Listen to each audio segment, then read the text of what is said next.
ada rahasianya misalnya, silakan. Sehingga benar-benar majelis itu amanah. Ya, kita duduk bersama, kita kumpul bersama, kita ngobrol bersama, itu semuanya amanah. Tidak boleh kemudian asal begitu disampaikan kepada orang lain. Para bunda rahimani wa rahimakumullah, ya,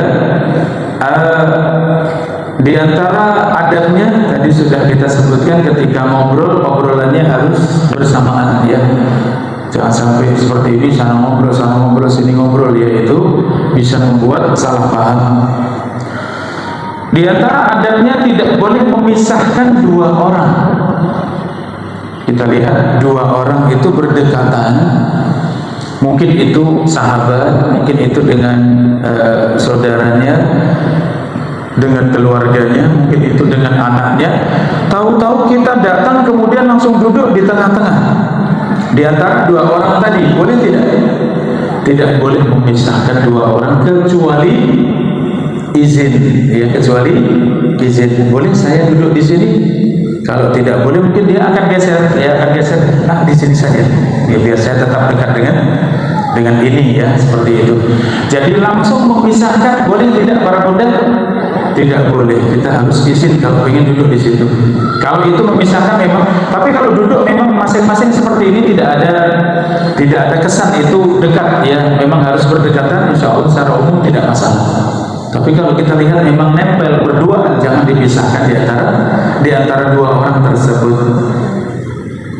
Para bunda rahimani wa rahimakumullah, terakhirnya dalam majelis doa kafaratul majelis tutup, sehingga apa yang kurang, apa yang salah di dalam majelis, insya Allah itu bisa menghapuskan dosa-dosa di dalam majelis. Sebagian menyebut bahwa doa kafaratul majelis ini hadisnya dhaif, ya, hadisnya dhaif. Tapi wallahu alam, dalam urusan keutamaan amal insya Allah tidak masalah, ya, kita amalkan, dan para ulama juga mengamalkan hadis ini. Baik, sampai di sini para bunda rahimani wa rahimakumullah, dua hadis kita bahas pada pertemuan kali ini, dan kebetulan dua-duanya masih dalam satu tema, yaitu tentang adab bermajlis. Silakan para bunda, mungkin ada pertanyaan, semoga. Putri, ya, imamnya salah. Imamnya salah, rakaat kedua harusnya tasyahud langsung berdiri. Tapi yang putra, makmum putra diam semuanya. Yang putri boleh tidak menegur? Boleh. Tapi laki-laki itu menegur dengan subhanallah, dengan suara subhanallah. Perempuan kalau menegur dengan apa? Dengan tepuk, ya, dengan bertepuk. Ya, bertepuk, ya, dengan kedua tangan boleh, ya, boleh dengan paha, ya, mana yang mudah, yang boleh, ya. Kalau lupa bacaannya, tidak, wanita tidak bersuara, ya. Dan bacaan setelah Al-Fatihah itu sunnah. Bacaan setelah Al-Fatihah itu sunnah. Artinya seandainya ada yang kurang, ada yang salah pun insya Allah dimaafkan. Itu perkara yang mudah. Tapi kalau Al-Fatihah, semua imam harus benar bacaannya, karena Al-Fatihah itu rukun di dalam sholat. Artinya kalau imam tidak boleh salah, harus benar bacaannya, ya, itu. Ini yang pertama. Kemudian yang kedua, yang pasang sajadah tadi ternyata saatnya qomat belum datang, ya, punya sajadah. Boleh tidak dilipat? Boleh. Ya, tentu tengok-tengok, ya, ternyata baru mau kita lipat di belakang kita, ya. Ya, jadi tetap tengok-tengok, ya, biar tidak salah paham. Dan segera kita salat di situ boleh, ya. Walaupun nanti setelah sholat mau dipakai lagi orang tadi, ya silakan. Tapi ketika sholat jangan sampai ada yang kosong, jangan sampai ada rongga kosong dalam shaf. Makanya Rasulullah bersabda, sadul furas, tutuplah yang kosong, ya, tutuplah yang kosong. Demikian, Allah Taala alam. Waalaikumsalam warahmatullahi wabarakatuh.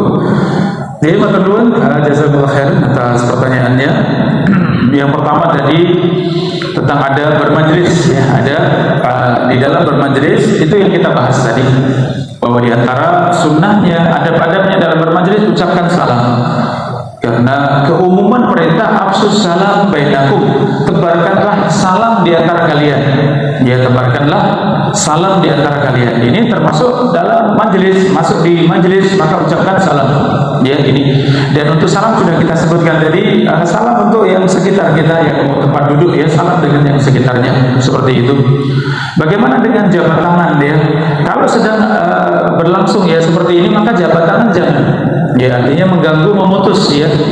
Tapi kalau salam tadi tetap kita bisa menjawab waalaikumsalam warahmatullahi wabarakatuh sambil tetap fokus dengan mendengarkan apa yang disampaikan ya. Tapi kalau jabat tangan ini bisa memutus. Jabat tangan akhirnya lihat, oh ibu ini kok cantik misalnya, ibu ini kok pakai baju seperti ini, ibu banyak pikiran masuk akhirnya memutus dari konsep dengan ilmu ya. Konsep dengan ilmu terputus, maka jabat tangan untuk itu jangan. Selesai majelis baru silakan jabat tangan. Ya, selesai majelis silakan ketemu dengan semuanya, mau jabat tangan, mau ya bicara silakan, itu setelah majelis selesai. Kemudian yang kedua tadi al majalis bil amanah, majelis itu dengan amanah. Itu majelis maksudnya majelis obrolan ya, majelis obrolan, maka obrolan itu jaga, tidak boleh keluar. Tapi kalau majelis ilmu itu beda, majelis ilmunya sampaikan pada semuanya. Ya, sampaikan pada semuanya. Tadi di majelis saya belajar ini, ternyata ada adab demikian. Di majelis ada hadis ini, ternyata ada hadis yang menyebutkan tentang ini misalnya. Silakan. Kalau majelis ilmu, bahkan ilmu harus ditebarkan. Ilmu harus disampaikan kepada yang lain. Itu amanah ilmu ya, untuk kita sampaikan pada orang lain. Tapi kalau kaitannya dengan perbedaan antara satu ustadz dengan ustadz yang lain, ini tidak boleh ditabrakkan. Ya, tidak boleh ditabrakkan sehingga timbul fitnah, salah paham. Sehingga adabnya kita sebagai penuntut ilmu, sebagai murid, kalau kita ingin cari kebenaran, ketika tanya pun jangan sampai menyebut nama. Jangan menyebut nama. Misalnya di sini tadi saya sampaikan, kemudian di majelis lain kalau Anda masih ragu, pengen bertanya dengan ustaz yang lain, boleh. Iya, apakah tidak usah menyebut sama sekali atau menyebut tapi nggak menyebut nama? Ustaz, dalam permasalahan ini bagaimana Ustaz? Yang lebih kuat yang mana, yang ini atau yang ini misalnya? Ustaz akan menjawab. Atau kalaupun menyebut, Ustaz saya pernah dapat dalam satu majelis ya disampaikan demikian. Bagaimana yang benar Ustaz? Itu boleh, karena tidak menyebut nama majelisnya, tidak menyebut nama orangnya, tidak menyebut ormasnya dan seterusnya. Itu tidak boleh disebut dalam majelis, karena itu menimbulkan salah paham ya. Jadi kalau mau cari ilmu, benar-benar mau cari kebenaran, pengen sampai kepada kebenaran, boleh. Ilmu tidak ada yang rahasia. Ya, artinya kita bisa belajar dan terus belajar dari guru kita ya, seperti itu. Atau kalau masih ragu juga dalam majelis kita sendiri, silahkan tanya ya, silahkan tanyakan pada guru. Ustaz, kok dalam masalah ini kok saya masih ragu misalnya, kok saya belum bisa serp misalnya, silahkan sampaikan di majelis, insya Allah kita akan bantu ya. Ini dasarnya ini, dalilnya demikian, ini datang dari Nabi SAW, ini dari ayat dan tafsirnya demikian misalnya, itu akan dijelaskan sehingga hati tenang, oh ternyata ini memang benar, memang ini syariat Islam. Lah ini ya adab kita dalam bermajelis ya, ketika bertanya jangan sampai Ustaz, kok Ustaz fulan itu mengatakan demikian ya Ustaz, itu bagaimana itu misalnya. Ini itu mengadu domba ya, tidak boleh. Ya, tidak boleh menyebut nama, sehingga tetap adab sangat kita jaga. Demikian Allah taala a'lam bishawab. Monggo, terima kasih atas pertanyaannya. Itu tadi yang keluar kemudian ingin kembali itu dalam majelis ya, bukan dalam sholat. Ya, kita majelis seperti ini, ya ada ibu yang di depan kemudian keluar, bolehkah yang di belakang maju? Jawabnya tidak boleh. Kalau ibu ini ingin kembali lagi ya, karena keluar sebentar, jawab telepon misalnya, atau ada sesuatu yang penting, mau kamar mandi ya, kemudian kembali, itu tempatnya milik dia. Tapi kalau sudah masuk di dalam sholat, kemudian batal atau mundur, ada sesuatu kemudian mundur, maka yang lain langsung menutup, yang belakang maju menutup. Kalau dari belakang tidak maju, maka yang samping menggeser, sehingga menutup ya, seperti itu. Jadi jangan ditunggu untuk kembali. Kalau dalam sholat ya, dalam sholat langsung ditutup, jangan sampai ada kosong, keluar langsung tutup des gitu ya. Jadi keutamaan ya, keutamaan besar kita raih dengan menutup shaf yang kosong ya, seperti itu dalam sholat. Sehingga segera, jangan sampai ditunggu yang belakang tidak maju, yang samping juga tidak bergeser menutup ya. Kita yang melihat, kalau kita agak jauh boleh tidak, selama menutup tadi tidak sampai mengganggu khusyuk boleh. Misalnya bukan pas depan kita agak di samping, tapi semuanya diam, tidak menutup. Kita yang dari samping jalan, tetap kiblat tidak kita tinggalkan, boleh tidak? Boleh. Boleh ya. Yang tidak boleh itu kalau sampai meninggalkan kiblat, yang membelakangi kiblat, ini tidak boleh dalam salat ya. Itu wallahu taala alam bisawab. Dan demikian para bunda, apa yang kita kasih pada kesempatan pagi yang mulia ini bahasa ringan ya tentang adab majelis, tapi sangat penting karena itu memberkahi majelis kita. Itu memuliakan dan memberkahi majelis kita.